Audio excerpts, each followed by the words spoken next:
Samantala, unang pang-anibersaryo ng paglagda sa kasunduan ukol sa pandaigdigang kapayapaan nilagdaan sa Maguindanao. Yan ang tinutukan ng aming kasamang si Beth Cachin. Ginunita noong nakaraang linggo sa Maguindanao ang unang taong anibersaryo ng paglagda ng Peace Agreement para sa pandaigdigang kapayapaan na inorganisa ng HWPL.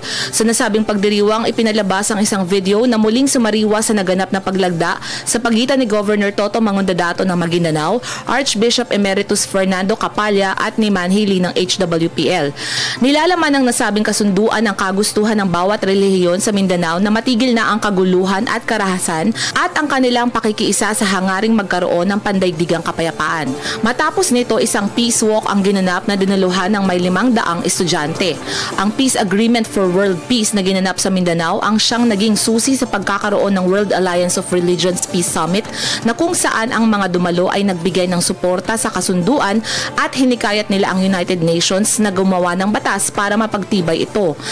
Bilang karagdagang suporta sa hangaring ito, balak ng probinsya ng Maguindanao na magtayo ng Peace Monument upang lalo pang mahikayat ang iba na iwaksina ang kaguluhan at digmaan at bagkos ay maging tagapagpalaganap na lamang ng kapayapaan. Ito ay bilang pasasalamat din dahil